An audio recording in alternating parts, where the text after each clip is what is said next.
No vídeo de hoje vamos explorar um conceito fascinante que está presente tanto em economia como em relações internacionais, que é justamente o dilema do prisioneiro. Esse problema clássico da teoria dos jogos, ele é importante, pois com ele nós podemos entender a análise das decisões humanas e assim podemos ver casos em que os seres humanos se cooperam e casos em que eles se rivalizam. Então é interessante justamente para poder ver essas relações. Se interessou no vídeo, se interessou pelo conteúdo, então já fica aqui, deixe seu gostei e bora pro vídeo.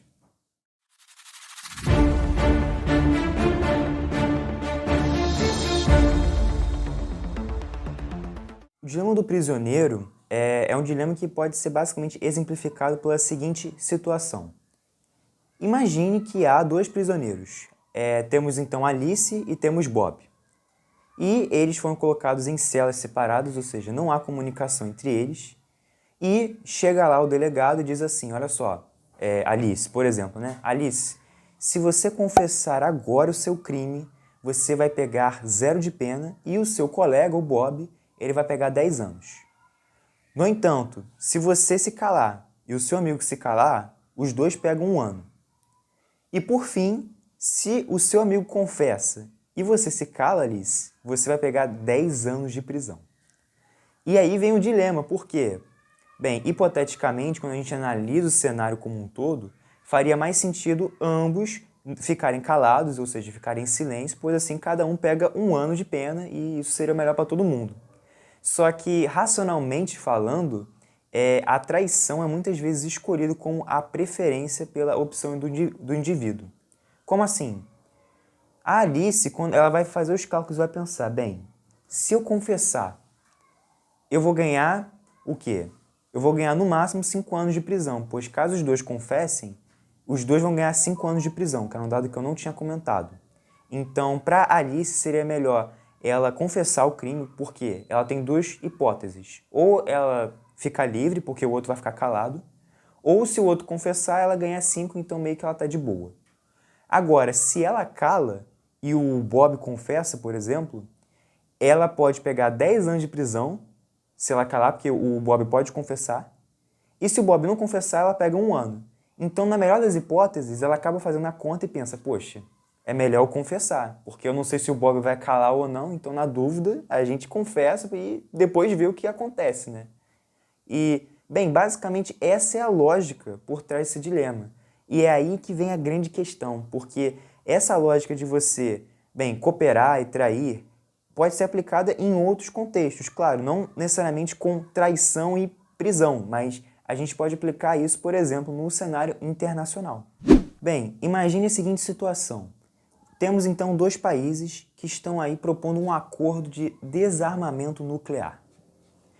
Bem, a primeira opção, que seria a opção de cooperar, né, fazendo aí o paralelo com a situação anterior, basicamente seria de que o país A e o país B, eles vão garantir de que eles não vão proliferar mais armas, não vão criar mais armas, e isso, para o bem-estar como um todo, o bem-estar do coletivo, seria bom justamente porque não vai ter armas nucleares, vai garantir uma segurança maior para ambos os países, então esse seria o melhor cenário hipoteticamente.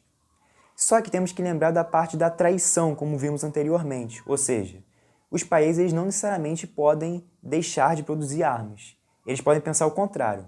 Bem, se o outro cooperar e eu não cooperar e produzir armas, eu vou ser mais forte do que ele. Então é uma forma de eu preservar a minha segurança nacional, porque, bem ou mal, armas nucleares são uma forma de ameaça a um outro país, e o outro que vai ficar calado, eu posso inclusive, se for o caso, invadir ele. Só que o outro país também pensa assim, não é só um país que pensa, então os dois acabam pensando da mesma forma. Então, racionalmente falando, pensando nessa questão de um cooperar ou não, acaba que o que acontece? Os 2 países, eles produzem armas nucleares e podem manter, né, o estoque que eles têm, ou até mesmo aumentar justamente por não ter essa segurança por parte do outro lado de que o outro país vai cooperar e assim manter essa, digamos, estabilidade. Então, esse é um problema que reflete muito a atualidade, né? Então, eu já até falei num vídeo aqui sobre a União Europeia, sobre a criação da Euratom, que seria a Comunidade Europeia para Assuntos, né, de Energia Nuclear, no qual foi essa tentativa de criar uma cooperação entre os estados para justamente manter essa estabilidade no que tange à energia nuclear. Então esse é um bom exemplo de como o dilema do prisioneiro pode ser aplicado às RIs. Bem, mas então como o dilema do prisioneiro, como eu havia mencionado, pode ser aplicado também à economia, no qual citei no início do vídeo? Bem, imagine o seguinte exemplo. Imagine duas empresas que estão competindo entre si. Então vamos supor que as duas, sei lá, sejam vendedoras de celulares, vamos supor.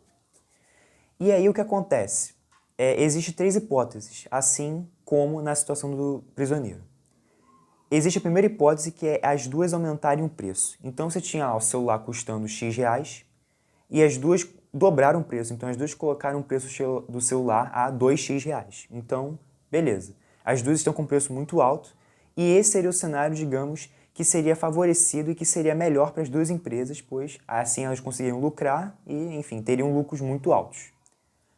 Porém, se uma dessas empresas decide reduzir o preço, então uma deixa um preço mais baixo e a outra deixa o preço mais alto, o que vai acontecer? A empresa que optou por preços mais baixos vai ter mais clientes e com isso vai ter mais lucro, no sentido de que vai ter mais gente comprando. E a outra, por consequência, não vai ter o lucro esperado. Então, acaba que uma empresa se beneficia e a outra não. Só que o que acontece logo em seguida? E isso é algo bem comum, inclusive.